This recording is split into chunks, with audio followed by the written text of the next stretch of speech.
So I was thinking, we usually do these are very short meditation or something like that at the beginning, and I was contemplating last time we covered, the title, kind of introduction, the title, and the first couple words, first few first lines, but what I wanted to try just for the first couple minutes today is actually to do a contemplative meditation on the title of the text. Um, and I was looking at my notes from when one of my teachers taught this text, and he said, for somebody of extremely sharp faculties who's very learned and a great practitioner, the title itself would induce an understanding of the entire subject matter. Definitely not that level of student, but that's interesting, cool to think about. Um, but so let's just do that for a couple minutes. So so the title starts. I'm going to do it in the order it appears in the Sanskrit. So the first word is Bodhi, or the first. It's not a full well, it is a word, but Bodhisattva. But we'll start with Bodhi.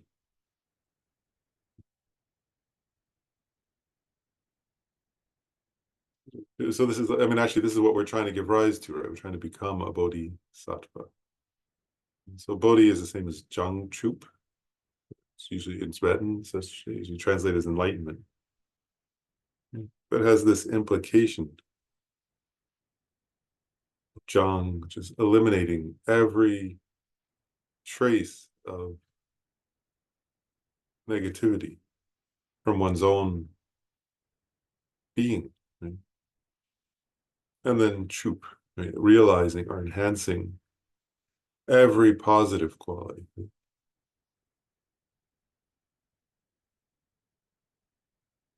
Just take a moment, right? So this is enlightenment, right? Bodhi is what a Buddha attains, but the same root, Bodh and Bud. A Buddha is one who's attained Bodhi. So, so just think, like, actually, what's your own understanding so far, right? As of what does that mean, actually, like, to achieve enlightenment or Bodhi or Jangchu?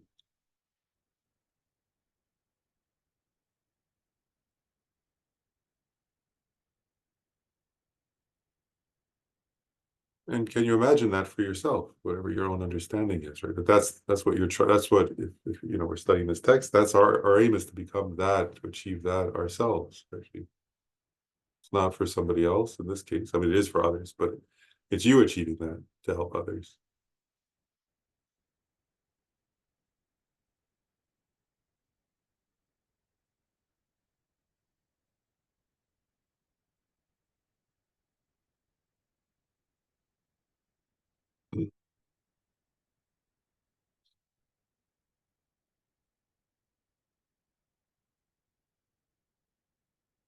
What does that mean? Can you imagine that, or what does that mean to you? To imagine eliminating every trace of insecurity, anger, craving, ignorance,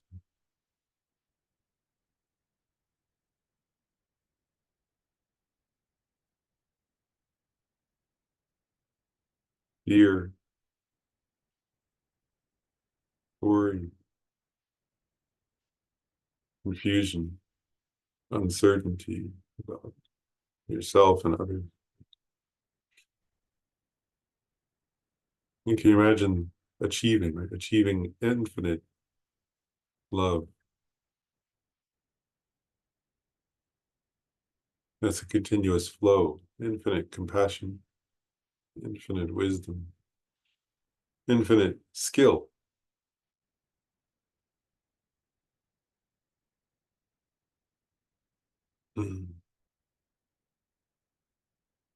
infinite creativity, like compassionately benefiting others, infinite bliss, joy.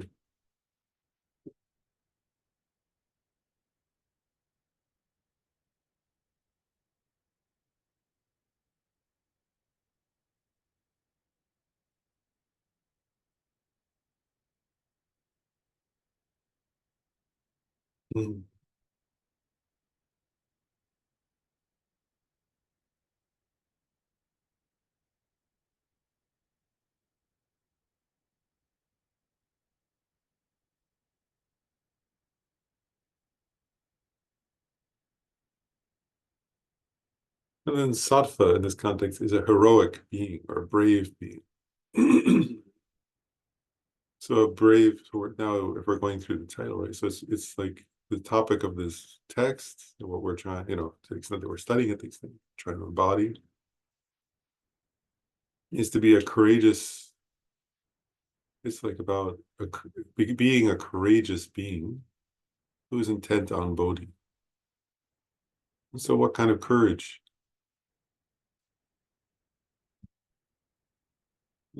As we said last time, this is not like worldly courage to fight anybody or promote oneself. The courage is the courage of compassion.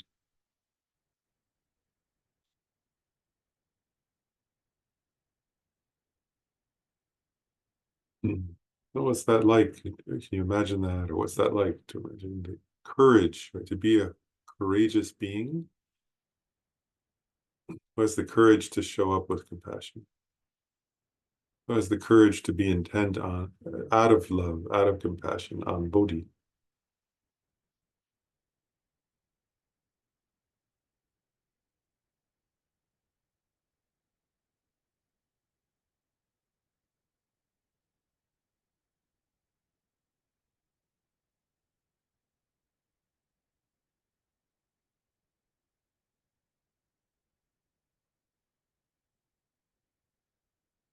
And who has the courage to do the next part of the title, right? This is charya, which in this case is like activities. Right? So it's it's courageously engaging in the activities of a bodhisattva, right? Of somebody intent on Bodhi.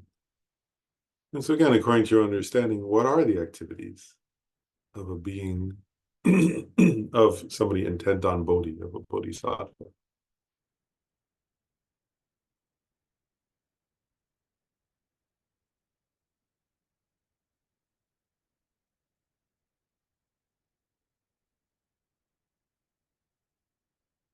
These include, right, the activities that directly benefit others, and then also the activities that that lead you to Bodhi, to more skillfully and fully be able to benefit others.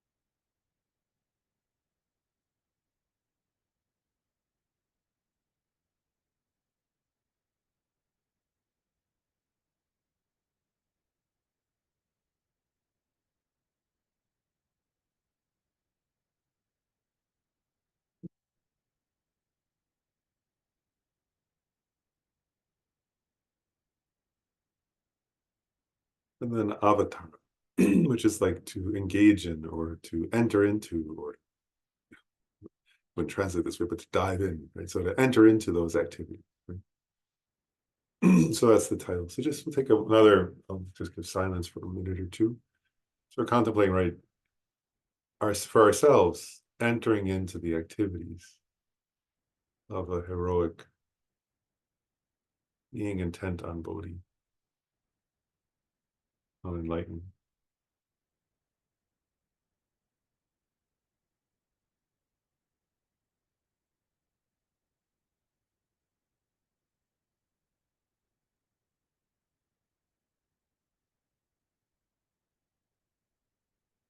Mm.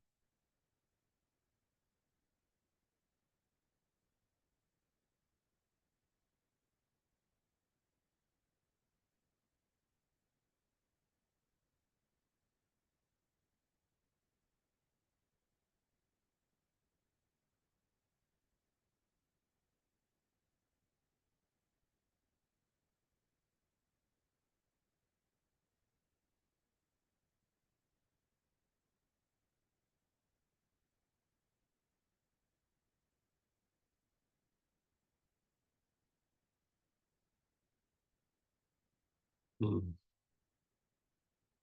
And to the extent we can, we give rise to that wish ourselves, right? May I be someone who lovingly, compassionately seeks enlightenment in order to be a benefit to myself and others. About one. Also once the verse of refuge in Bodhicitta. I go for refuge until I'm enlightened, the Buddha, the Dharma, and the Sangha. Through the merits of generosity and the other perfections, I become a Buddha to benefit all sentient beings.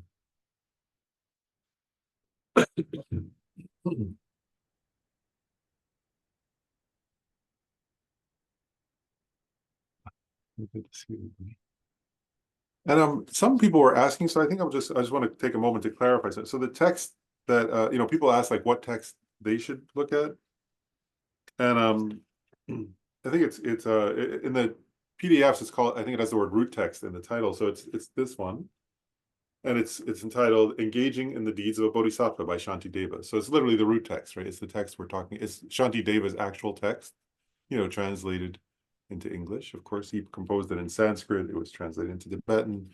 And now they have both the Sanskrit and the Tibetan, so they can translate based on both. But anyway, that's the text that I'm suggesting people read. And we're going to go very slowly through it. You don't need to read any of the other texts if you don't want to. I will say, it was making me laugh yesterday. I was realizing, like, for myself, when I'm preparing to teach, I review my notes from, I've heard various lamas teach on this, but I review particularly my notes from Yume Khyentse Rinpoche. And then I'm looking at the text, because I was like, this one is Gyaltsabje's commentary. And this one's another commentary from FPMT by an abbot named Dragpa Gyaltsen. And I look at the Dalai Lama's text, which is a flash of lightning in the dark of night. And then there's a commentary called The Nectar of Manjushri's Speech. And then there's one more, and this one was making me laugh yesterday. The Great Home. This one. I was making fun of Shayla. I was joking with her because she was taking it. And I said, she was taking it. I kept having it on where I would sit to read. And then she kept borrowing it to read it. And I said, well, you're not going to succeed at hiding this because there's no place to hide it. It's so big.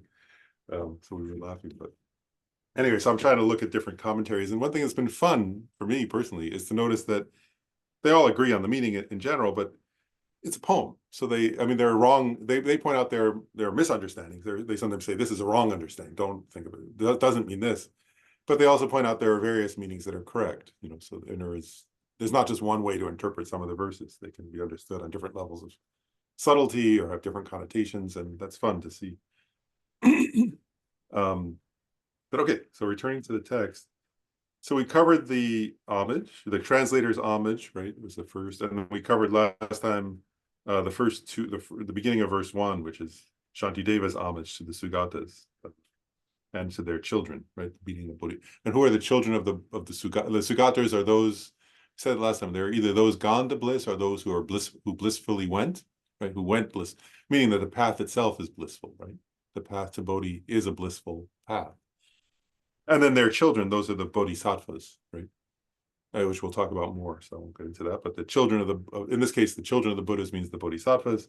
And it says, and then to all who are worthy homage. So that it would include arhats and prajeka Buddhas, abbots, teachers, and so on. And then then Shantideva says, here I shall describe how to engage in the vows of the Sugata's children, the meaning of which I have summarized in accordance with the scriptures.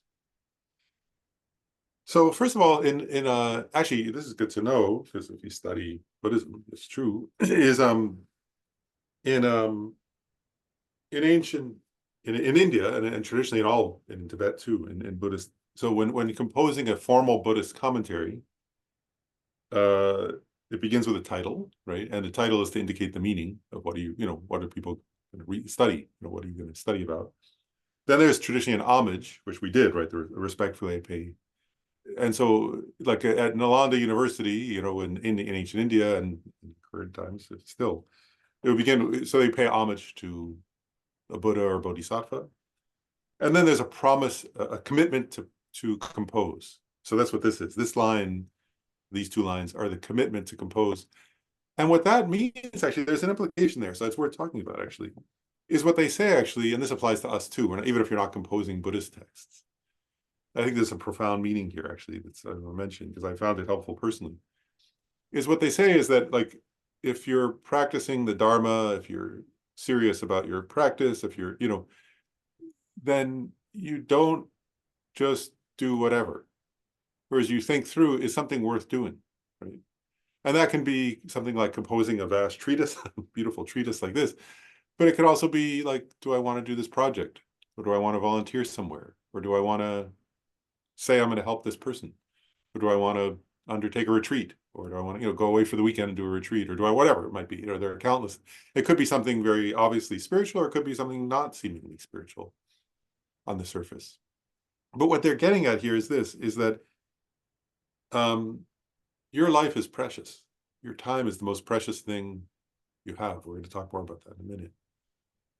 Literally, your time is the most precious thing you have, right?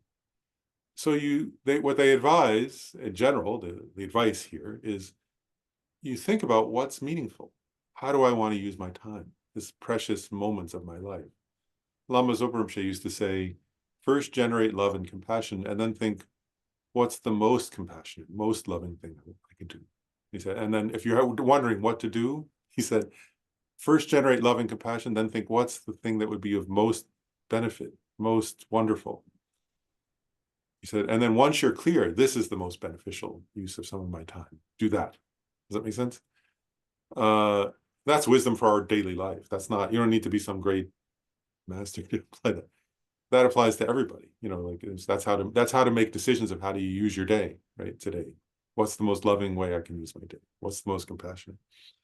And so then what they say is that a wise person, or somebody who's really practicing, or also a Bodhisattva, is careful in what they say they're going to do, and when they say they're going to do something, they do it. Does that make sense? So so you don't say, oh, I'll just, it's not good to just go, oh, I'll do this and I'll do that and whatever, and then you don't follow through, right? That hurts people. And it's also kind of dishonest, right? So what they're getting at is, you think carefully, what is a good use of my time? What should I do? And then if you say, this I will do, then you make every effort possible to bring it to completion, right? And they say also, like, there's an advice there in the, for practice actually, which is, if people start too many different things and then never bring any of them to completion, it doesn't become a good way to live your life, and you die with regret, actually, that's what they say. So that what they say is, better to, if you're going to start a project, start it, or an effort, or, a retreat, or a study, or if you say, I'm going to read this book, read the book. If you want to read a book, study that book and then finish it and then do another. Or if you want to help a friend, really help the friend, right? Don't say, oh yeah, I'll be there, and then not show up, and so on. So anyway, just this line has all this implication. He says, here I shall describe, right? So when he says that, what he's actually saying, if this is Shantideva, right? He's saying, I shall describe it, right? He's saying, he's making a commitment now.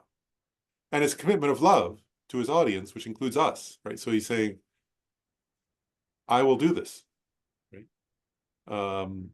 And so anyway, I just want to say, I think for all of us, there's a useful lesson there in this tradition of a promise to compose, or a promise to do something, right? So in this case, it's composing an amazing work of literature, Dharma literature. But like, when you say to your friend, I'm going to show, oh, you're not feeling well, I'm going to show up and help you. It's the same thing, right? It's like a commitment to do something.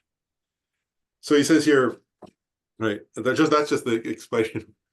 Here I shall describe, right? That's what that is. That's this commitment, right? And I just think there's something beautiful, right?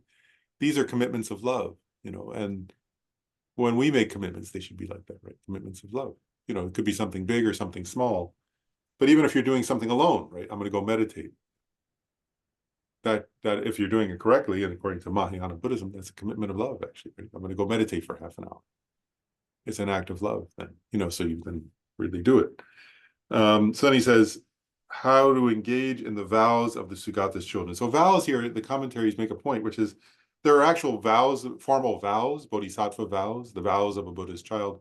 But they say this doesn't just include that. What they're getting at is, vows here implies conduct, like what bodhisattvas do. So they make a point that, because there are actual, we'll study if you want at some point, there's actual, like, a list of, if you take the bodhisattva vow, which actually a section of Shantideva's text is often used, in this text that we're studying, as the basis for taking those vows, where you recite certain words after your lama, and that's how you take the bodhisattva vow. And people may want to take them at some point. It's very good to do. And then there are specific vows, but here, in this sentence, the connotation is like the commitments, what bodhisattvas commit to do, or their activities. So he says he's going to describe the activities or the vows, and then Sugata's children, right? The children of those blissfully gone, or those who go blissfully, or those who have gone blissfully. And they sometimes point out that the Buddha had a child, right? Rahula. But this is not meaning that, they say, the Buddha had a physical child before he left home, became a monk. Anyway, his son later grew up and became a monk and studied with him. There's a whole stories of that. But this is not that. This is when it says Sugata's children here, it's not referring to the physical child of a Buddha, but to the bodhisattvas, right? And we'll say more about this later in the text, actually, so maybe I won't cover it here, but that's an epithet. It'll explain more, so I don't want to cover it in detail now because it'll appear a little bit later in the same chapter. But the children of the Buddhas, right? So meaning the bodhisattvas. And then he says, the meaning of which I have summarized in accordance with the scriptures. So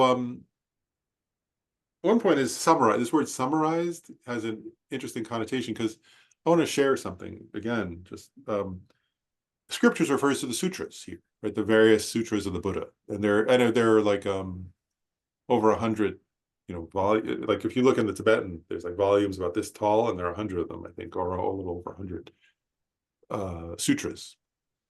And part of what Shantideva is getting at here, he says the next line that he's not trying to compose something new or original, but he's making a point that he's summarizing the meaning of the sutras. And actually, in some of those thick commentaries, they go back and they quote the actual sutras. They'll say like, here Shantideva is basically in this sutra. That's why they're so long. So they'll sort of look up the actual passages and sutras and say, oh, this is, you can find the source for this and this or that sutra. But it's an act of kindness from Shantideva because actually, if you ever try it, you can try it yourself. Many of them are now translated to English. Many sutras are translated to English, and they're beautiful, but they're not so easy to understand oftentimes. So what Shantideva has done is sort of taken these vast treatises and vast sutras and condensed the meaning into this, manageable poem. I told somebody recently, I remember once, I have a text in the other room called the Abhatamsaka Sutra, the Flower Ornament Sutra. And it's like 3 volumes, and each volume is quite thick. And I was young, and I read that Lama Tsongkhapa had been reciting that when he gained realization, that he had been sort of studying that at the time. And so I thought, oh, I want to read that. And I started reading it, and it was very long, of course. But at a certain point, I was like, well, actually, one is I didn't understand some parts of it. And then the other part was I was getting overwhelmed by it. It was describing the activities of a bodhisattva, and it was like beyond I said to somebody at the time, I said, oh, it's like if you eat very simply, like vegetables and rice, and suddenly you went to like a gourmet place where they had like cream and everything, you would get indigestion. And I said, I'm used to something very meager, and now I'm eating this thing that's like very rich, and I'm getting psychological indigestion or spiritual indigestion. So I had to stop reading at a certain point. I thought, oh, I'm not ready yet. I have to come back to this book. It's not so easy, in other words, to study the vast scriptures. So what he's saying is he's going to give you something digestible, right? This is something that an audience interested in Bodhisattva's way of life can digest more easily. And then you can go study the vast scriptures and you'll understand them more easily also if you study this text. Does that make sense? So that's his promise to compose. And then he says, and I think this is quite beautiful. This is the second verse now. We're up to the second verse. He says, there is nothing here that has not appeared in the past, and I have no skill in rhetoric. I'm gonna do just that first half first now, right? So he says, there is nothing here that has not appeared in the past, and I have no skill in the art of rhetoric or of poetics, you could say, or something. First, I just want to pause, like as a modern person, right, reading those verses. And I told the story of Shantideva last time, right, where he was this guy who was like hiding in his room and, pretending, like acting, people thought he was lazy, even though he was studying because he was sort of not. Like, isn't it funny? I mean, as modern people who live in an age of social media, like, I just want to point out, who does that, right? I have nothing new to say. Nothing here is going to be original. and I'm not particularly good at saying it. Right? It's like one time I remember I was at a meeting somewhere with just a small, it was like 3 people, four or 5 people, and it was actually somebody invited me, and there were a few Buddhist people there, teachers, and somebody said, well, what we want to talk about is how do you create a brand. And because I had studied Shantideva, I immediately got like actually a visceral sick. I started feeling totally sick to I was like, I just felt this sickness come over. I was like, oh, I'm gonna vomit or something. um, because it's just like Shantideva didn't create a brand, like he wasn't like he wasn't trying to promote himself on TikTok or Instagram or something. Right. He's saying like, because what he's getting at in a way is one thing he's saying is, if that's what you're looking for, if you're looking for something original and brand new, don't come to me, go somewhere else. uh and I'm just thinking also as it's just funny. I'm just pausing. Like, I mean, it's not just the age of social media, though. Just for me as an American, I remember growing up, right? New and improved was always like, they would always say, this is new and improved. And like, I work in, I mean, every field is like this. I work in the field of psychology, and like, I'm always laughing, right? They'll get this thing. There's a new, what do they call them now? Symposium. No, they don't call them symposium. They call them summits, a new summit. They used to call them symposiums. Now it's a summit. But they'll say there's a new summit and there's this new thing. And then if you like read what the thing is, of course, it's just a repack. It's like, human psychology doesn't change that much. It's a repack.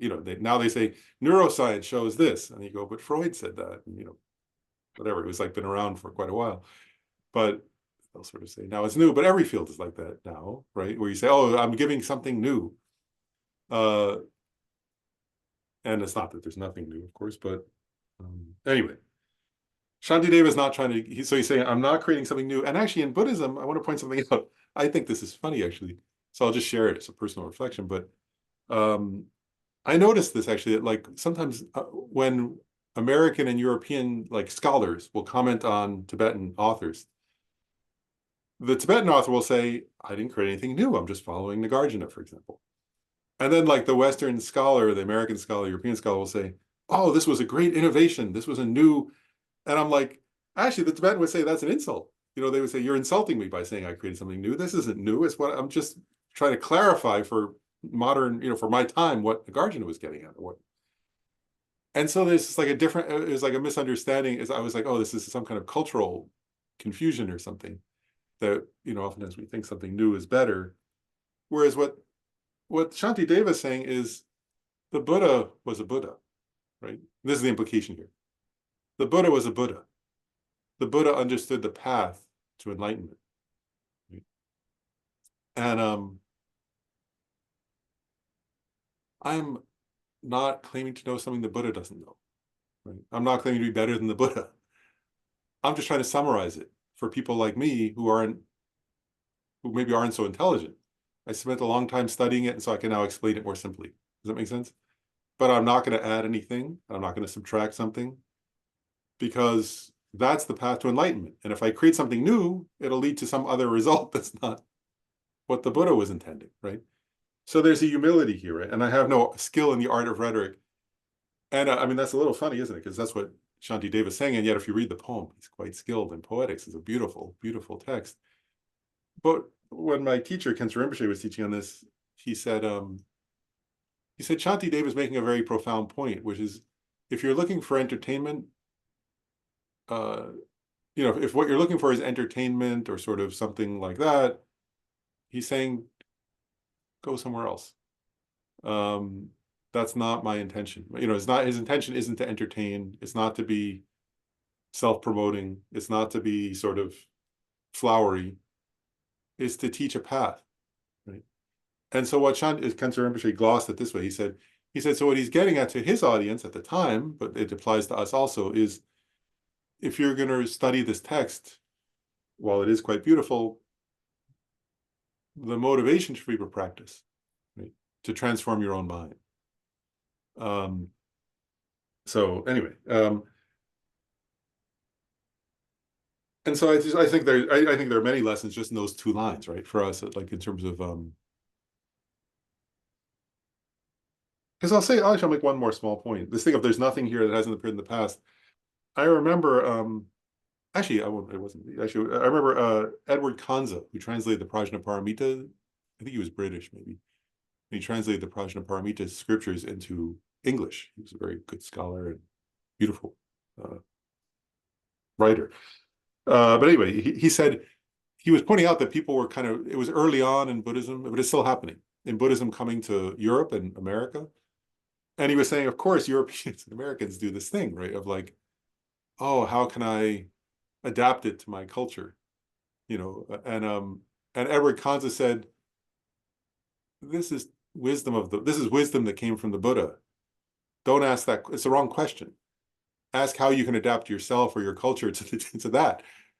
He said, that's a better question to ask, because this is a path to enlightenment. And if you try adapting it without understanding it, it won't lead to the result you want, right? So he said, adapt yourself or your culture to that path if you're interested in that path. If you're not, then don't. But to presume to sort of, I'll create something new when you don't even really understand the path itself is problematic, right? This is Kanza's point. I thought that was quite profound. And then he said, and then Shantideva says something else that's even that I think is even more mind-blowing. And I said this last time, I just want to say it again. I think I've actually, this has been my experience over and over with this text, and it has been the last few weeks, as I'm going back to it again, is I feel like I could stay with one verse for like, oh my gosh, you could just sit with one verse for this and like contemplate it from different angles, and it's so helpful.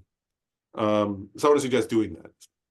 Suggestion here. But then he says, and this is funny given who Shantideva is, and as you know the text, right? He says, therefore, not to enact the welfare of others, I compose this in order to acquaint or familiarize it to my mind. And right, Shantideva is teaching the path of a bodhisattva, right? The path of compassion. But he says, oh, I'm not doing this for others. I did this. I'm not composing this for others. I composed this for myself. And I want to say a few things about that because I think that it's worth thinking about. One is, it's an expression of, what some of the commentaries say. Of course, on the one hand, it's an expression of humility, right? Like that he, say, right? He's sort of not saying he's some great person or something. Again, it's humble, but there's more to it than that, actually. Right?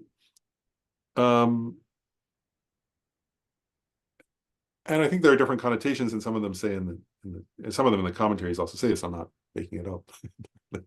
Hopefully, it's the phrase.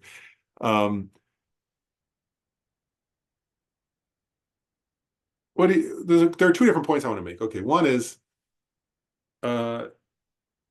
Shantideva here, that one of the commentaries, and the Dalai Lama, you always hear the Dalai Lama saying this actually over and over, not always, but many, many times, is like, how do you, if you want to help others, what do you need to do? The main first step is improve yourself. Right? I'm sorry, His Holiness Dalai Lama often says that. He says, oh, if people ask him, how do we help contribute to world peace? And he says, inner disarmament, right? He says, disarm yourself first, right? There's overcome your own hatred, overcome your own aggression, overcome your own greed. The first step to, if you want to contribute to world peace, the Dalai Lama's advice, his first step is work on yourself. That was also Gandhi's same advice, right? Dalai Lama and Gandhi made the same point. Anyway, about that. But so one point that's being gotten at here is Shantideva is saying, like, there's an implication of that line, which is if you want to help others, work on yourself first.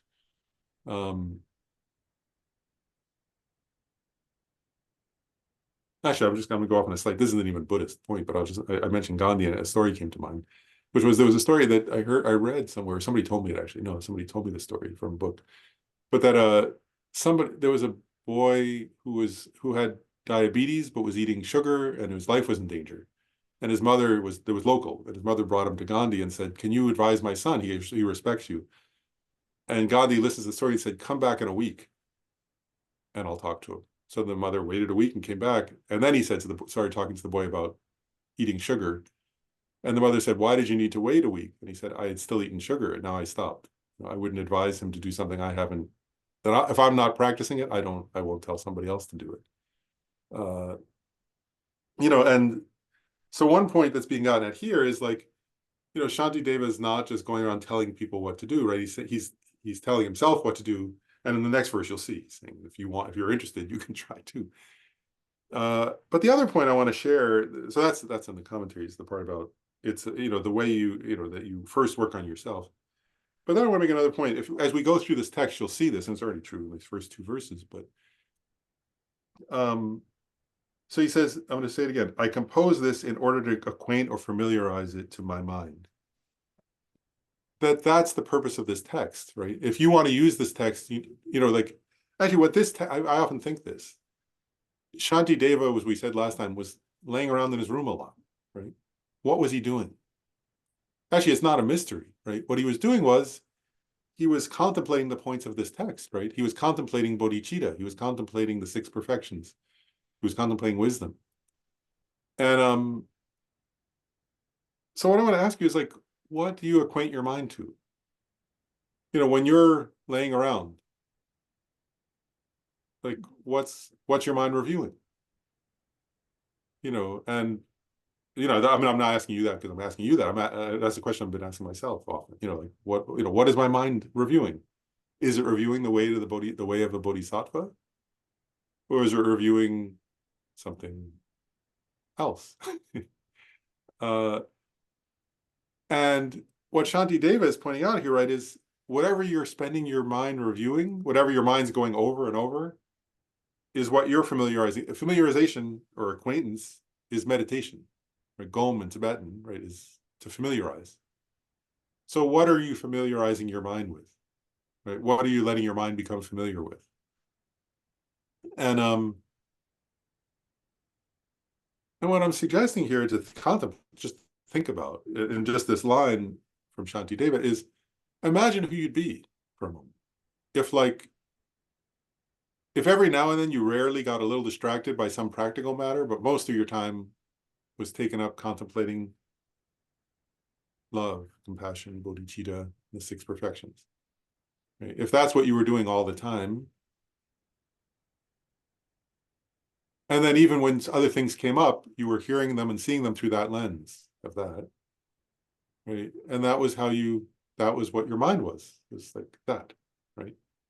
That's who Shantideva was. And he wasn't that way because of some magic. Dalai Lama often says that right about himself. He says, like, when he won the Nobel Peace Prize, he said, anybody can win the Nobel Peace Prize. This is no big deal. The point is like, anybody can be a bodhisattva. It's just what you do with your mind, right? What you do with your attention, what you do with your heart, what you let yourself dwell on. So are you dwelling on, whatever, like, and actually, if you sit around like and listen to people talk to each other, right? What do they talk about? That's what's in their mind, right?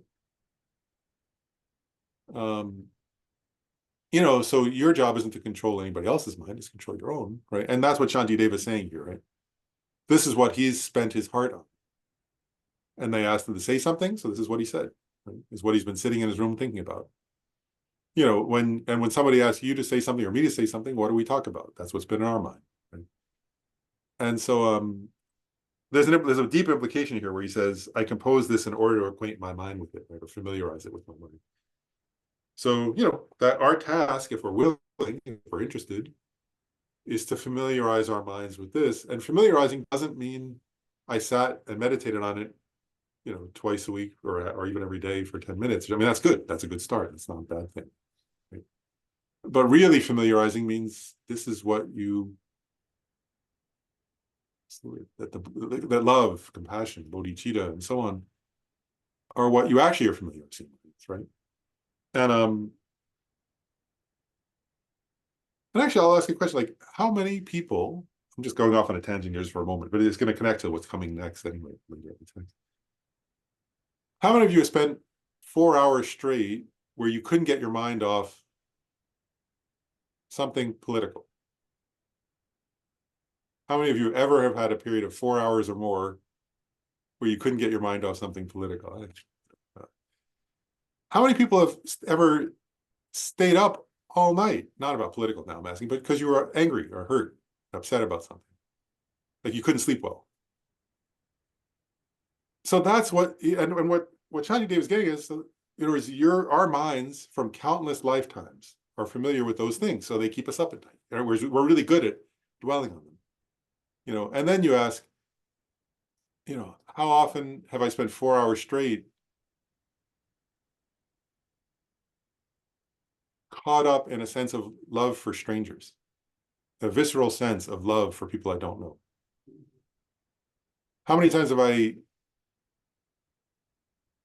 stayed up all night because I was so overwhelmed that I was like feeling compassion for all beings? And all I'm saying is, what that's what Shantideva was doing, because that's what was familiar to his mind, right? And whatever is familiar to our mind is what we easily go to and feels compelling to us.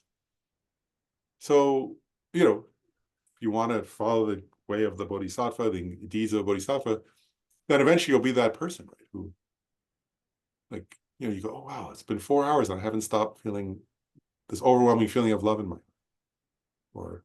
Or, last night, I just finished reading a book by Thich Nhat Hanh. He was Bodhisattva as well, but not in the Vietnamese tradition. Right? And he described how it was just normal, but he was saying, oh, one night he was laying there in bed and he was a little bit sick and he had some experience. And he says, so he had some experience of like connected to compassion and wisdom. And he says, so I sat up and I meditated the rest of the night. And then in the morning I got up and, his friends came over to talk about some project they were working on for Vietnam and related to the war and helping people. And he says, so I got up and I was meeting with them. We talked about the project. But he says, but that was still in my heart, that feeling. I was experiencing it differently because what I'd meditated on for the entire night was still there in my experience. You see, so all I'm saying is he was similar to Shantideva, right? Like he stayed up all night meditating on love and wisdom. And then that influenced his day. Whereas I was like, wow, how many people do that? But then I was like, oh, lots of people don't go to work because they were so angry they couldn't sleep last night, right? So he's the opposite, right? He stayed up all night with love. Anyway, so then Shantideva says, for due to the acquaintance with virtue, the force of my faith will for the time being, increase because of these. I'll do this whole verse. And then he says, if, however, these are seen by others equal in fortune to myself, it will be meaningful.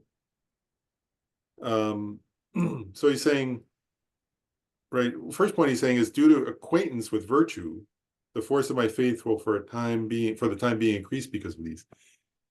And he's being humble. He's saying for the time being, right? He's saying, well, if I think about this a lot, my faith in it will increase, right? And faith, what is faith? There are different kinds of faith in Buddhism, but one is a faith of appreciation, right? So if you think about this way of life, a way of life of love and of compassion and patience, so on, what he's getting at is what? Is like, ordinarily, actually, we're not interested in that. Right? That's just the truth. That's what he's implying here, right? Where he says, for the time being, my faith will increase. Most of the time, it's not what we're focused on, right? Unfortunately, if we're not bodhisattvas. And then he's saying, but if you think about virtue, if you think about these topics a lot, the profundity of wisdom, the profundity of compassion, he says, then you'll develop, first of all, a kind of faith that appreciates them, right? You'll go, wow, that really is beautiful. And that's a virtuous state of mind in and of itself. It's like a faith that appreciates something beautiful like that, compassion, for example, or enlightenment. And then there's anyway, I won't go into there's a whole Buddhist psychology on this, but then there's a faith that aspires to it, right? Where you think, oh, I'd like to be like that. That's a kind of faith, right? Where you think, oh, I think that's beautiful. And there's a faith that goes beyond that and says, I'd like to be like that. Right? So he's saying, if you think about these things quite a bit, then you'll aspire to them, right? And there are a lot of quotes in the commentaries that say faith in this sense. And I always worry about this. Like, so this word faith has, I don't know, it's the best, it's the word that's often used, and it's used in this text. But I think there are we can have theistic connotations to faith that are not implied here. That's all, I'm not, that's fine. But I mean, that if you're a monotheist and you say faith and you're having faith in God, that's good and all that. But here, that's not the connotation. And it's not because it's not a connotation of something that's intrinsically outside of you, right? In other words, faith here means an appreciation of something that you're capable of being. Does that make sense? Like if you have, say, a faith in the power of compassion, well, obviously you can have compassion, right? Or faith in Bodhi, you can achieve Bodhi, right? So it's a faith in something, meaning that you appreciate it and that then you want to actualize it, right? So he says, the reason why I'm acquainting myself with it is that I'll develop that kind of faith and then I'll actually engage in some virtue, which is amazing. And then he says this line, if, however, these verses, right, this text is seen by others who are equal in fortune to myself, it will be meaningful, right? So there he's admitting, right? Well, it's not only for me. He's saying, yeah, I am also composing this. If you're interested, but do you also do you get the connotation actually here? Again, I'm just going off a bit. I don't know. I think these are huge topics. Each verse here has huge implications, but I guess I want to share just again a cultural. I guess I'm going back to Kanz's point about culture for a second, because like I don't know about all of you. I mean, everybody here is from different places and has different experiences, but I mean, actually, just the other day, I went out for a walk, right? And people came up to me and they said, like, I just went out for a walk in my neighborhood, and people came up to me and said, like, have you been baptized? Will you come to our church this Sunday and get baptized?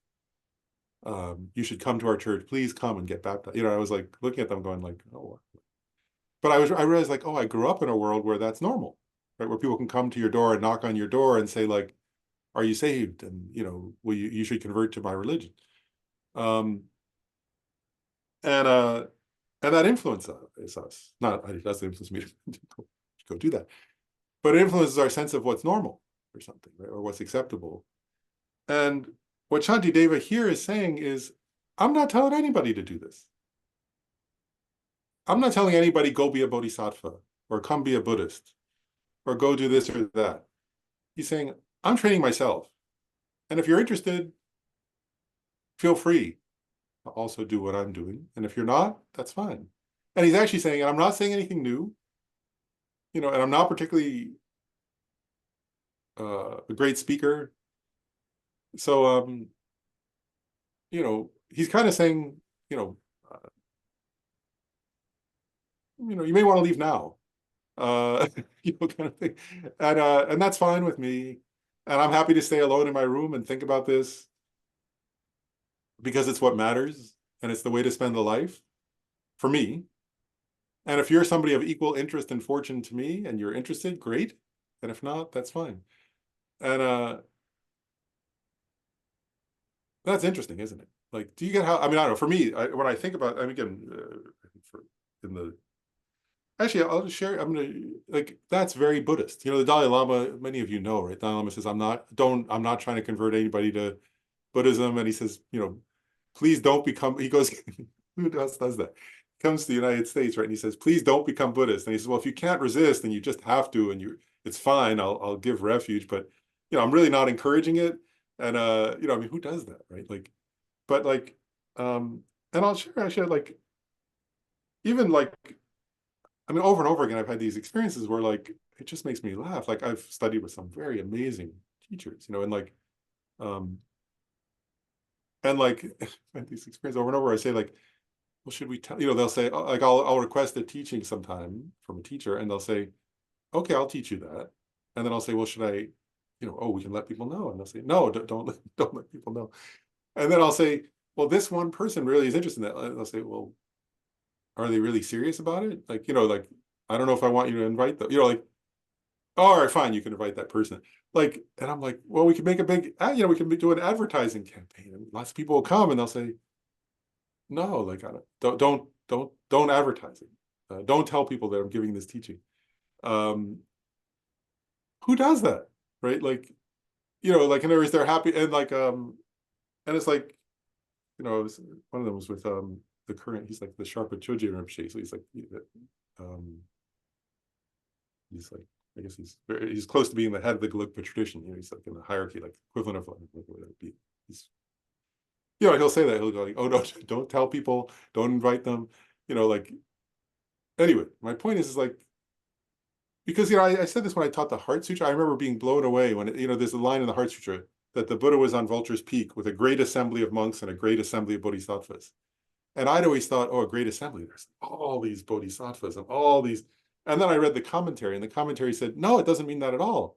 The great assembly means they had a great heart. That those beings there were real practitioners with a great heart. That's the great assembly. It didn't have anything to do with the number of people. And I was like, oh, wow, I totally misunderstood that. And that's my cultural bias, right? So anyway, I just want to share those things because I think it's relevant to this verse, right? So you get the feeling that's coming across. Heather, as a commentary. Yeah, not having aspiration to convert people to Buddhism.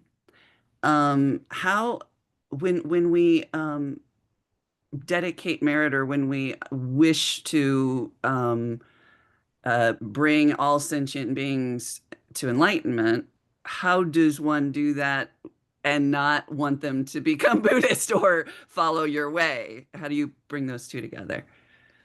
It's a great question, isn't it? Like, and I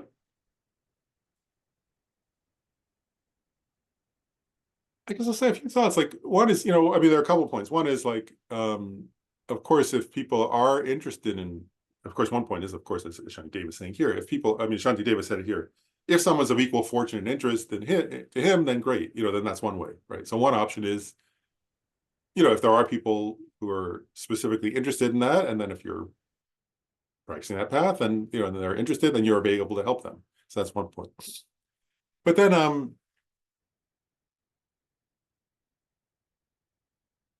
another point I'll get is like,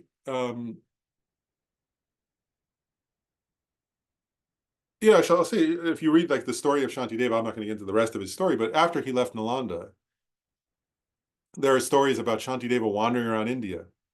And he became this kind of wandering person who played all kinds of roles to help people. And in many instances, he wasn't teaching Buddhism. He was the greatest, at that point, he was probably the greatest Buddhist scholar alive. But oftentimes he wasn't teaching, he was helping people by interacting with them in various ways as a bodhisattva. So, but in terms of your actual question, I think your question is actually deeper than that. So I'll say another point, which is, actually, if you look at the life stories of the Buddha, right? One thing that becomes very clear is that the Buddha, when you look at the stories of how the Buddha over many lifetimes led beings to enlightenment, it's a many lifetimes process, right? To lead, so one point is like oneself has to progress on it. And the main thing is, if you look at the stories of Shakyamuni Buddha over the course of his path to Buddhahood, his main task was for himself to become a Buddha, so he practiced the path. But then along the way, if you look at those stories, right, like he interacted over and over again with others out of love and compassion, creating connections with them. And it wasn't, and what's interesting is it wasn't to make them become Buddhists. It wasn't to convince them there was no Buddhism, or he wasn't a Buddha yet, and there was Buddhism, there were other Buddhas, but actually Buddhism is a sort of a European creation. That term is a European creation that's projected onto a tradition that, actually it wasn't called Buddhism, right? Actually in Tibetan, it's like, there's a phrase in Tibetan, nobody said Buddhism in Tibet, actually they would say inside, meaning, are you somebody who's working on what's inside of you? They didn't mean insider in the sense of insider and outsider. Even like in English, you would think, oh, they must mean insider and then there are outsiders. But Tibetan's like, no, it means I'm working on what's inside me. So, if you think about the path to enlightenment, it's like, in that sense, it's helping, if you can, it doesn't matter about Buddhism. And this is what the Dalai Lama says to people when he teaches, right? When he says, I don't want you to become Buddhist, if you don't want, unless you can't help it or something, then he says, but if it's something you can use, take it. like, so he says to, like, he talks to, like, to my brothers and sisters who are of other religions, take whatever is useful to you, and apply it in the context of your own faith. So that's one. But what he's really getting at there, I think, is it's an inner work, right? It's like the inner work of how do you become more loving? How do you become more patient? How do you become more kind? How do you become more all that? And then I guess the idea is, in some future, let's say you do that, right? Like, if you think of the Buddha, he fed the fish, right? In the Sutra of Golden Light, there's a story where the Buddha had felt great compassion for fish that were their lake was drying up, and he couldn't bear the suffering, right? So he went and um, he redirected water, and he brought water there to refill the water in that pond. And then he thought that's not enough. They're going to die anyway eventually, and they'll go to lower realms, stay in lower realms, and they're suffering. And so he stood in the water and he like recited teachings to them and prayers to them and names of Buddhas to them. And he just engaged with them in this very loving way. And the story in this sutra says then those fish, when they did die, became reborn as like beings in a God realm because of the connection with him. And they came to him as gods, these divine beings, and showered flowers on him and said thank you. And they became his students when he became a Buddha. So his thing wasn't, oh, let me convert them to Buddhism. It was like, how can I engage with them more deeply? And through our connection, if I progress and I keep helping them, then by the time I'm a Buddha, they'll be ready to hear the teaching of a Buddha, but or the more advanced I am, the more I can help them or something, so I actually think it's like that. It's like, what can I do to help this person now? Because I'm committed to them. And imagine that state of mind is the last thing I want to say about it. Because really the state of your heart is like that. It's like, I will engage with this person and help them be a little bit, whatever they're trying to, if they're trying to do something positive, whatever I can do to help them in this life. And I'll do that from life to life, every time I find them, for eon after eon after eon, until eventually I'm a Buddha, and then I'll know better. Each level I progress on that path to Buddhahood, I'll be a little more able to help this one person, or this one being, this one insect, this one fish, this one whatever. And eventually, when I'm a Buddha, I'll know better how to help them. But also, if I've helped them all the way along the way, maybe they'll be more ready too, and then together we'll become enlightened, something like that. So that's more the vision, I think, in Buddhism than converting somebody to a religion, if that makes sense. Does that kind of make sense? Yes, absolutely. Yeah. So that's more of that than. I even think made me think that just that Shantideva was stepping up and sharing what he learned as part of, like, because he was asked, right? And that's, you're not saying, oh, in this now you become a Buddhist and whatever. You're just doing, you're able to complete your role in this life with that kind of courage. Exactly. Yeah. That feels much more okay. Thank you. I just, you hear it, and then it always kind of has a tone of what I've learned from, like, the Christian, you know, uh, a sort of a born again sort of feel, like we can be all out there, and if you have to become Buddhist because of this, but then you're missing the point of being, sharing your enlightenment, or your love of enlightenment, whatever it is. Yeah. All right, cool. Thank you. Oh, sure. And then Ryan has his hand up too. Yeah, this whole conversation to me, it brought to mind Maslow's pyramid, that hierarchy of needs, right? And so, like, if somebody needs basic sustenance, right, like food or whatever, like you that's what you give that to them, and that helps them immediately, as opposed to, like, our goal here, ultimately, we're all trying to alleviate the suffering of all living beings, right? But if you're teaching somebody, like, as you said earlier, like the really complicated, vast version of a text, it's not super helpful if you're not there yet, right? And so you need the Buddha, teaches at all different levels to meet people where they are. And so, like here, like Shantideva's text, to me, like, if you're studying the Dharma and at a certain level, like, that can bring you a lot of good. But if somebody's completely unfamiliar with this stuff, it might not, unless they've created those things. Like, but so the goal, saying, oh, I want everyone to become a Buddhist, it might not do very much good to people who aren't there yet. right? And not as good as like bringing somebody a jacket or giving somebody bread when they need it, right? And so the whole conversation, it's so different from, I guess, the American European way of evangelism, and almost like selling something, like a capitalism type thing. Is this It's so opposite of that. Um, this text meets people where they are for who's ready to hear it and have it resonate. Whereas, you know, yeah. So anyway, it just brought to mind Maslow and that whole conversation, that whole learning that in AP psychology back in the day. Yeah. Yeah, great point. Oh, and actually, and you made me forget when I told the story about the fish, the Bodhisattva, the previous life of the Buddha and the fish.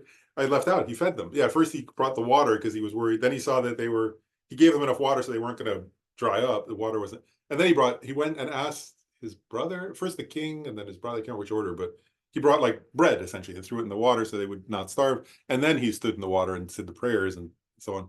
Because he kept feeling, I think you get it though. It was like, first, if they're going to die of no water, that's the first need, right? But now they're not going to about to die, but they still need food. And then once they're fed, then his compassion was like, that's not enough. They're still going to, there's fish still. Their lives are short. What can I do to create a connection with them, to lead them from life to life?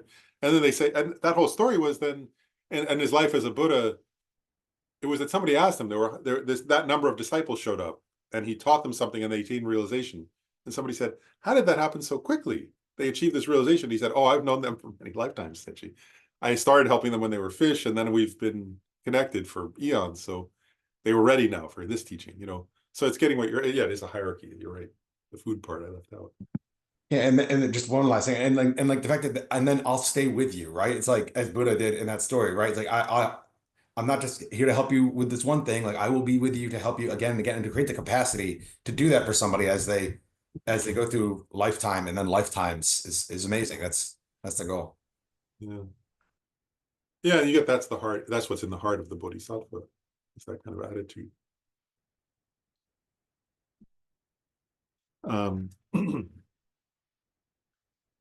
Okay, and then he says, and this is one of these verses that has humongous implications to it. But he says, the leisures and endowments are very hard to find, since they accomplish the purpose of beings. If I do not accomplish benefit upon this, how will I acquire this in the future?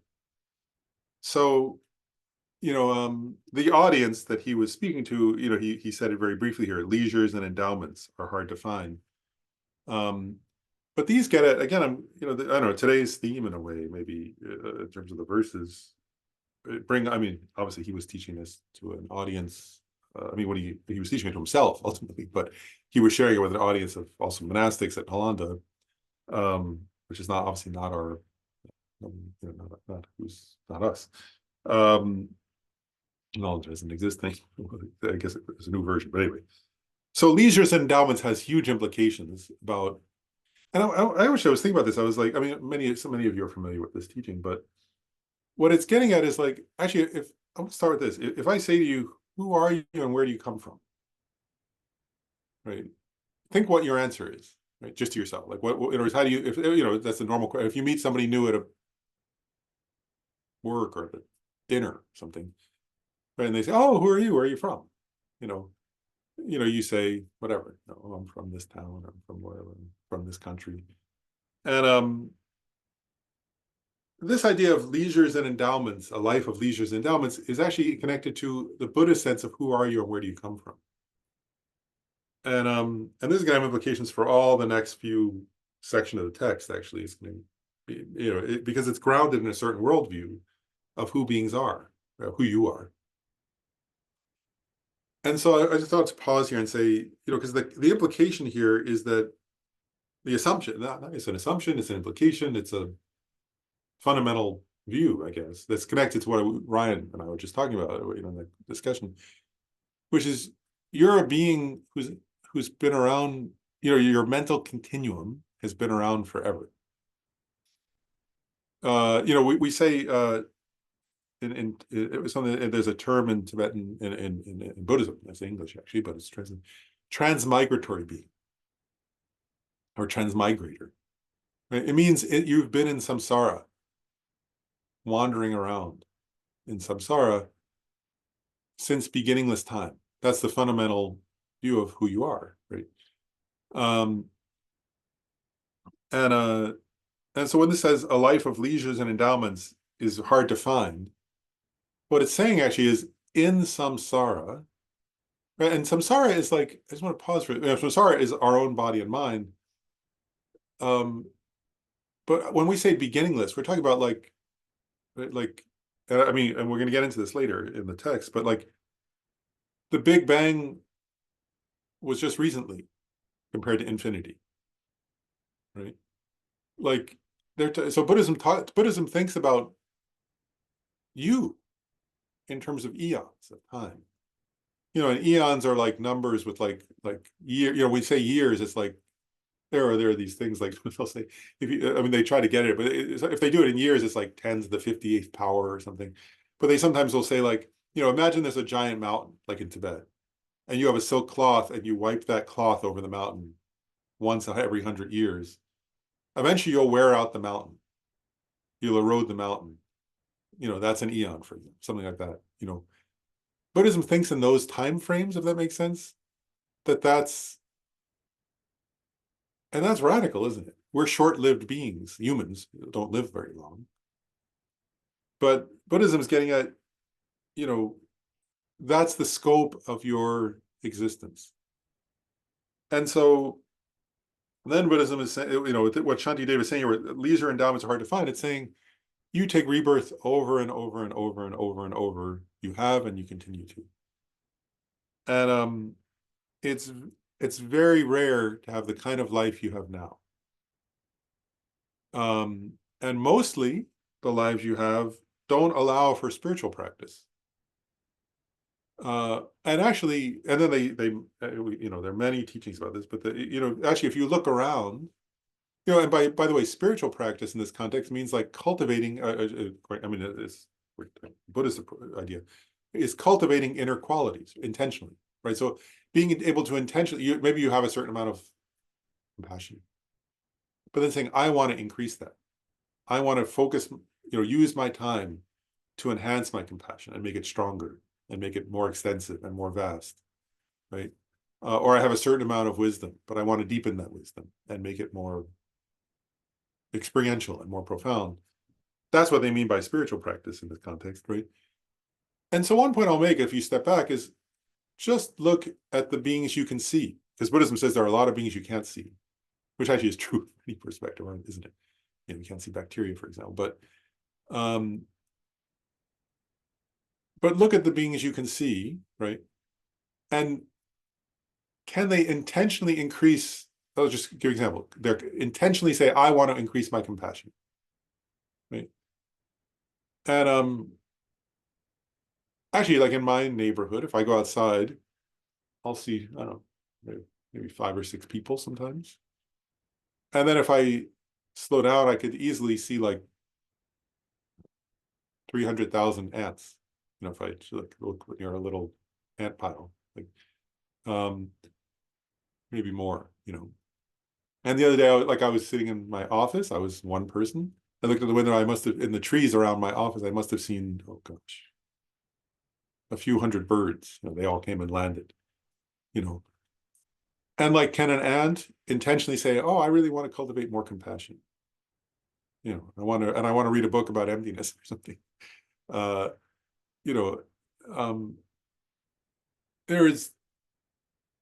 It's rare to have a human life, is what it's getting at, and especially the kind of human life that can cultivate inner qualities.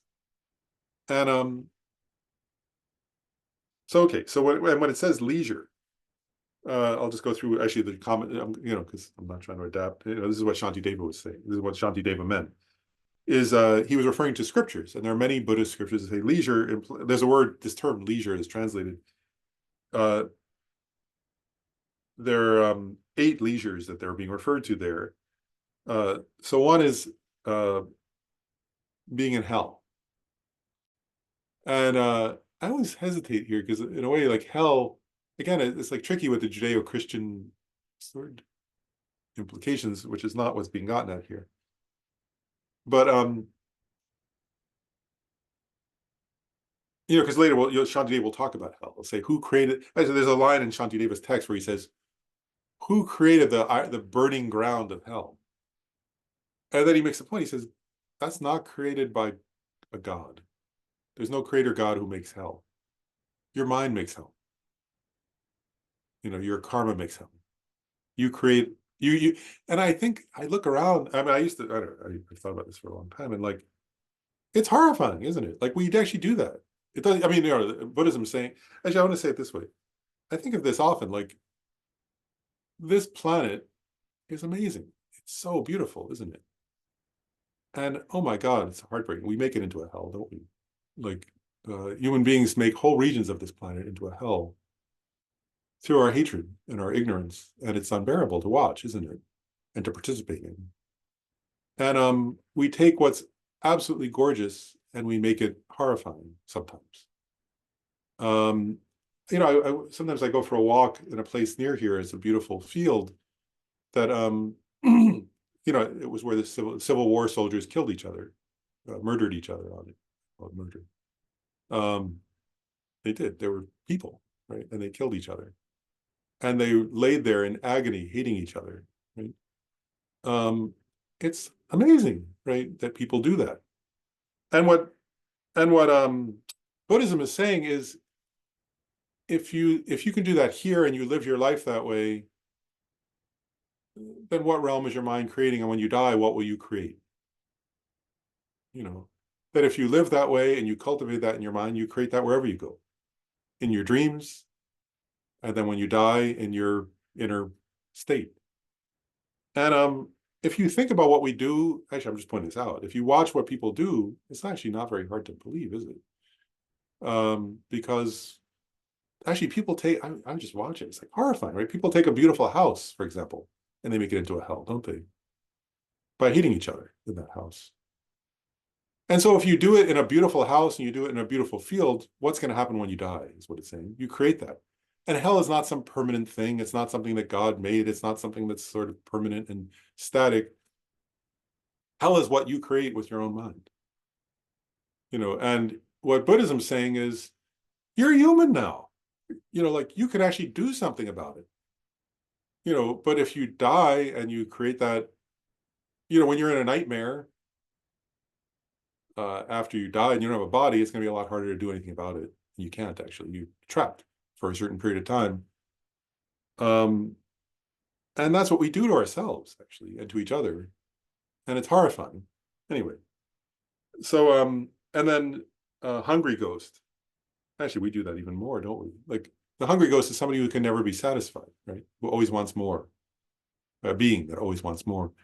And if you live that way and you die, you create a reality like that, right? Where you are always looking for more.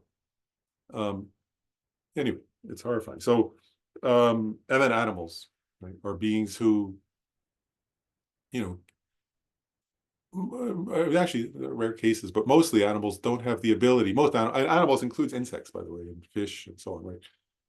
They don't have the ability to self-consciously change themselves, usually, with some rare exceptions.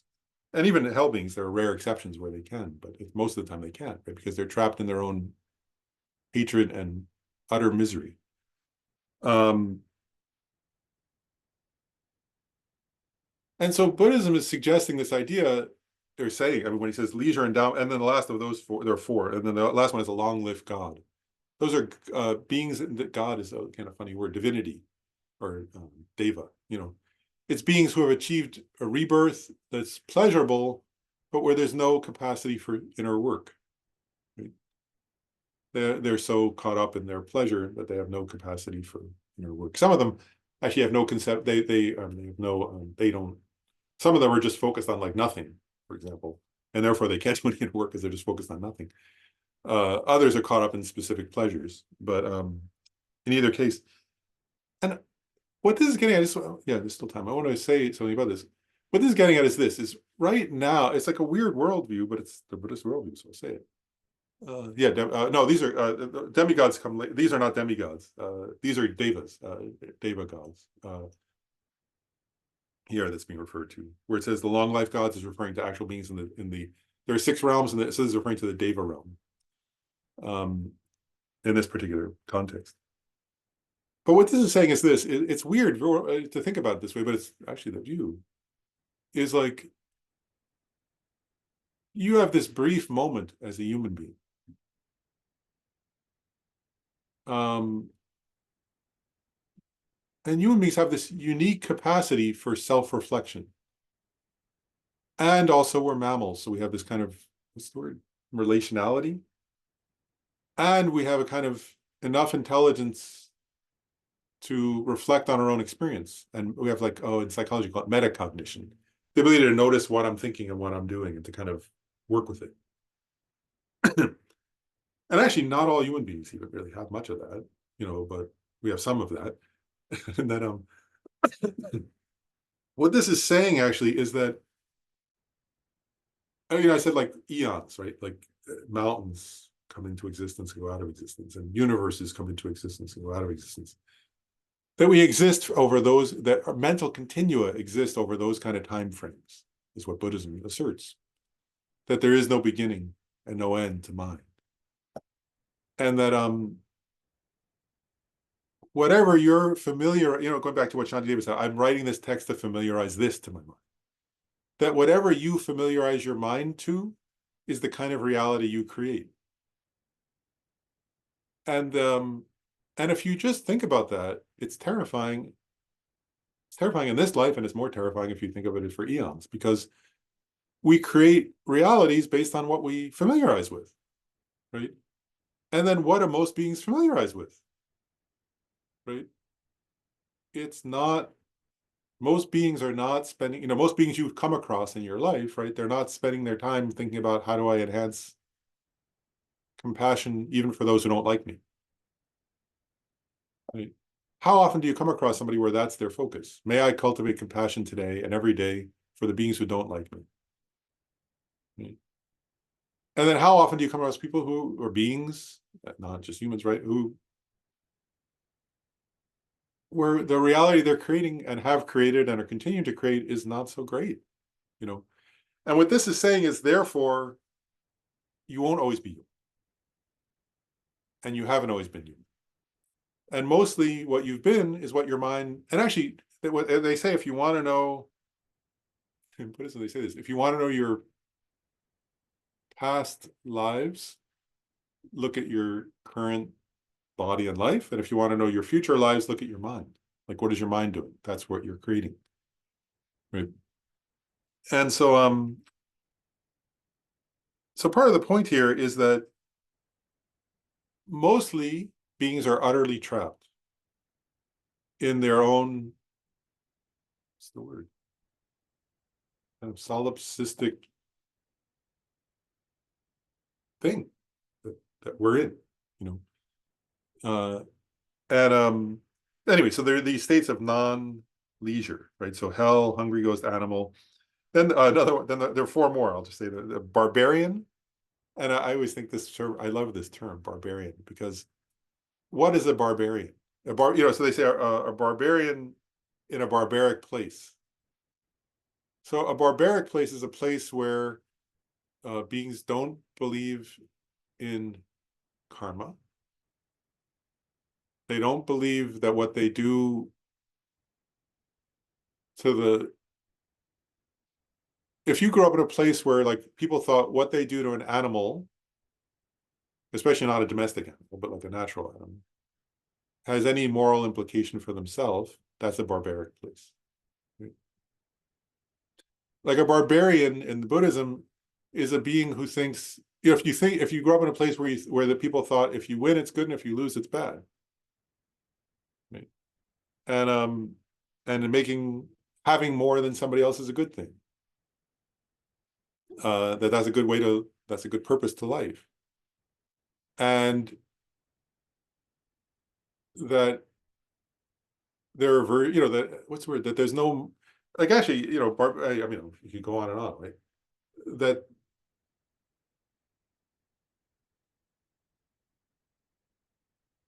yeah, anyway, I'm trying to stop. I don't want to be too harsh, but, like, actually, that it's possible that, like, let's say that war can be good. right? Like that war could be a good thing.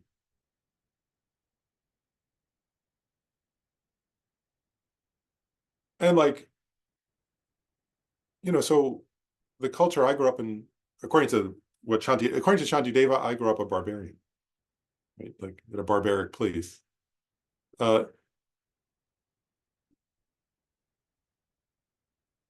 going off. I'm going to be a little. I can't resist. Like I often think this. Like where I grew up, people would say, "Thank you for your service to soldiers, but not to grandmothers." And I thought, oh, that's like, wow. Like grandmothers, oftentimes are loving. Soldiers kill people, and no offense to soldiers, but like it's like a norm of like what's good, and so like, and I'm not putting down anybody, I'm just saying like in a world where like it's like the world of barbarian means like a place where people don't think compassion is the most important thing, right? And that ethics are the most important thing. And I didn't grow up someplace where ethics is considered the most important thing at all. Like so so it's not easy to not be a barbarian. It's not easy to have these leisures, right? And then the other ones are in a dark age. That's an age where there's no teachings at all, right? No dharma. And then another one is even if you're in a good place, if you have wrong views, you have no ability to practice the path, right? So what is wrong views here, though? Wrong views means you don't believe in karma. You don't believe enlightenment's possible, right? If you don't believe those things, then you can't practice creating good karma, and you can't strive for enlightenment if you don't believe it's possible. And then the last one is having a brain or senses that aren't capable of processing the teachings, then you can't practice the teachings, right? If you grow up in a context where you don't have either a brain or sense organs that can hear teachings or read them, then you can't practice those teachings. You can't read them, or hear them, or study them. Oops, sorry.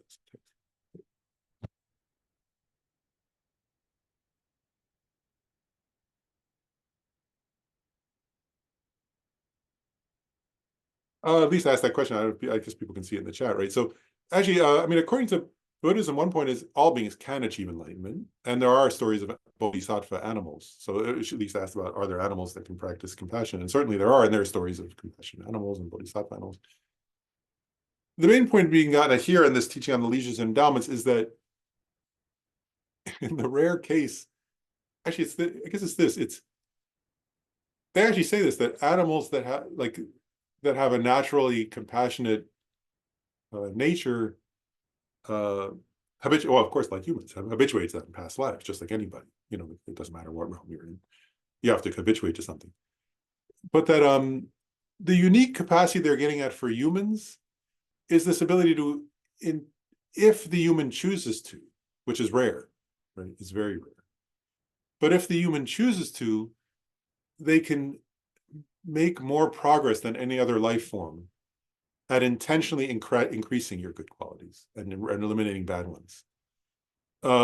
That the nature, and Dalai Lama often points out, right? Because we have this ability for metacognition, and there is a forebrain, that we can look back on our behavior and go, I want to change that, and I want to cultivate this, and I can intentionally think about this other thing, and really focus my attention on it.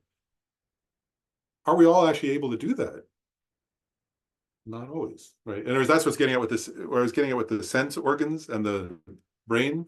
Do you have a brain that's capable of that?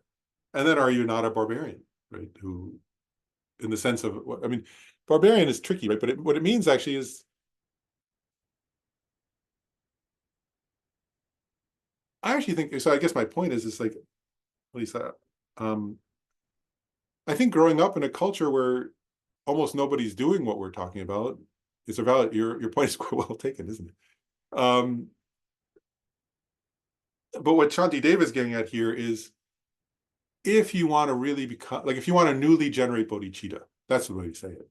If you've never generated bodhicitta before and you want to generate it, or if you've never generated the wisdom, understanding the ultimate nature of reality, you want to generate it, a human life is the best life for that, he's saying.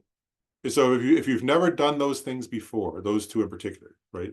So if you've never generated wisdom, understanding the ultimate nature of things, which takes quite a lot of analysis, or if you've never generated actual bodhicitta, a human life is the best life form to newly generate those things. And Shantideva is saying, and this is where I want to make this clear too, because I think it's not totally clear. Or is it? Is a life of leisures and endowments is actually not just a human life. What they're getting at here is, and this is actually an important point, is most human lives are not lives of leisures and endowments. Most human lives are something else. Their lives, actually, most human lives are lives in a dark age, or lives as a barbarian, or lives with wrong views, or lives with where you're not in the right place and you don't have the right context, or you don't have the right brain, or you don't have the right faith, or you don't have the right interest, or you don't have the right whatever. So actually, most the vast majority, and Lama Zopa used to point that, he used to say, look around. He said, like, almost no, even among, it's very rare, compared, there are many more insects and fish than there are humans. He would say, so humans are rare. And then he said, but then look at humans. And then he would say, how many of them, I'm talking about generating bodhicitta newly. And he would say, most humans, they have no karma, they'll never even hear the word bodhicitta. And if they do hear it, they won't know what they're talking about. They won't have any interest in it. And then he said, for somebody to actually have a precious human life where they could think, oh, bodhicitta, the wish to have compassion for all beings, including those who harm me, right? And the wish to achieve enlightenment for all of them. He said, like, and this is what's being gotten at in the teachings, actually, is that's almost impossible. It's almost impossible to be such a being, actually. And they have these analogies. I'm just going to go slightly over. They have these analogies in the sutras, where they say, actually, the Buddha said, think of all the sand on this earth. Right? This is on this precious human life and the leisures and endowments. The Buddha said, think of all the sand on this earth, right? In the Sahara Desert, and in the southwest of the United States, and in the Gobi Desert, and on every beach. And then he said, and then think of if you dip your if you dip just your thumb in like the sand and then shake it a little bit, how much sand is on your thumb? And then he said, those are the chances of having a life of leisures and endowments. And then there's another traditional analogy that's given, and that it's mentioned in the commentaries on life of leisures and endowments, where it says, I'll just do this one too, and then we'll stop. But he says, imagine, yes, all beings deep down, actually, even insects deep down have the ability to achieve enlightenment. It's just having the ability in this life to make use of your life. That's what's hard. That's what's rare. So all beings have Buddha nature, right? The innate capacity to become. But what's hard is to have a life where you can actually newly generate something like bodhicitta. And so the other analogy is this. He says, the Buddha said this one. He said, imagine you take a little golden ring that floats. And he didn't, I'm going to say it this way. I'm going to say it my own way. And you throw that into the ocean off the coast of Alaska. And then you have a blind sea turtle, and you place it in the ocean in off of what's it called? Say Indonesia. And the blind sea turtle comes up once every 100 years for a breath. And it can't see where it's coming up, but it comes up for a breath. He says, how long will it take, or how often will it happen that the turtle will come up through the ring? Right? And if you think about it for a while, you go, well, it'll probably, actually, if you think from your own lifespan, it'll never happen. It's absolutely certain, right? It'll never happen. And then you think, well, how many eons would it take? Like, eventually it would happen once, right? If there were an infinite amount of time, right? Like, eventually that might happen, but not, if you said, well, is it likely to happen in 10,000 years? It's very unlikely. Almost certain it won't. In 100,000 years, almost certain it won't. In 1,000,000 years, almost certain it won't happen. Over an infinite expanse of time, it might happen. And what this is saying in the life of leisures and endowments, it's saying that's how rare it is. That's what this was the Buddha. The Buddha said that's how rare it is to have a life form where you have this capacity to newly generate bodhicitta. It's that rare. And what Shantideva is saying is, you have that. You're that rare person. And if you don't, and so you see what now you'll understand, and there's more. We'll maybe next time I'll just finish the endowments. I didn't even cover the 10 endowments, but he's saying, if we don't accomplish the benefit, meaning like something like bodhicitta, now in this life, how will we acquire it again in the future? The turtle came up through the ring, or you're the one piece of sand that happened on that day not to fall off out of all the pieces of sand and all the earth. You're that. That's who you are. That's really what Shantideva is saying is, you are that. You're the rarest thing in the universe, which is somebody who's capable of generating bodhicitta. And you get how heartbreaking it is for Shantideva, right? He's somebody who has bodhicitta. And he's saying, like, you're that being, and you're most likely you don't want to do it, right? Because you want to go do whatever else you think is important. Because you're conditioned by all your past lives to think that, right? By yourself, by what you focus on, by your mind. But you have this ability right now to become the most amazing thing in, child of the Buddhas, right? Future Buddha. You can be that. But it's so rare to have an interest, right? And Shantideva is saying, if you're not interested, that's okay. But you can see why then Lama Zopa said when a yogi, he told me this, he said, when a yogi in a cave looks out at the world in this way, he said the yogi either has to laugh or cry. And he says either they like start crying uncontrollably or they start laughing hysterically. And so because it's so strange, but that's the Buddhist, I'm just kidding. You get, anyways, one verse, right? He says, leisures and endowments are very hard to find, since they accomplish the purpose of beings, right? Of all beings. You could become someone who accomplishes the purposes, not just of yourself, but of infinite beings. He says, if you don't do it now, when are you going to do it? You came up through the ring, it's never going to happen again if you don't do it now. If you don't become, if you become a bodhisattva now, you'll live all your future lives like that. If you don't, the blind turtle goes back and starts swimming again. It may never happen again.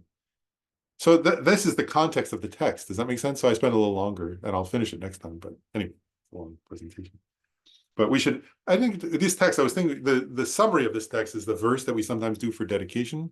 So I want to make sure we do it each time, which is, actually, it said to summarize the entire text, is the supreme jewel bodhicitta, where it has not arisen, may it arise and grow. Where it has arisen, may it not decrease, but increase more and more. Maybe for this text, we can just do that verse of that one dedication, because that's the essence of the entire text, right? And try to just feel that each time in yourself, right? Where where it says, where the supreme jewel bodhicitta has not arisen, it's referring to one's own heart, right? And then where it has arisen, if it has arisen even a little in your heart, right? It's easy to think about this for others, but when I say when you're dedicated that way, do include others. But it's mainly oneself, right? If bodhicitta has not arisen in my heart, may it arise. If I get it to arise a little, may it not decrease, but it may increase more and more. And then like Shantideva, and if that happens, then may I also share it with others? Sure, that's good. But, it's easy to give everybody else generate bodhicitta. I have to go, watch a football game or something, or whatever. That's not the point here, right? The point is where the supreme jewel bodhicitta may it arise in my heart, right? May it increase in my heart. And through that, may I help others. That's what Shantideva did, right? He gave rise to bodhicitta, and then he helped others through this text, for example. So may we be like that. Does that make sense? That's, I think, a good dedication for this. So anyway, we're already scheduled for the next class. Oh, actually, one last question. I'm going to schedule the rest of the rest. I'm going to schedule future classes. So and Janet asked me to do it soon, so I'm going to do the ones for January and February soon. But there was a question that was left sort of open, which is, there's a class on the 22nd of November already scheduled, and there's a class on December 13th scheduled. Do people want, December 20th is kind of close to the holidays. It would just be online, but I guess how many people would be available? Well, I'll ask. We didn't want to schedule if people aren't available, and I'm more worried people will be away. how many people would be away then and wouldn't work for them? Or it would not work? How many people would not work for them on December 20th? 1 or 2. Okay, well, so maybe it's okay to, I don't know, I'll decide then. I mean, maybe it is okay to do it. It'll be recorded. So if a couple people have to miss it, they can see the recording. So maybe I will add one maybe for December 20th. They'll just be virtual. But then I'll add the ones for January and February too. Okay, maybe I just wanted to check that. Thanks everybody, and see you next class. Thank you.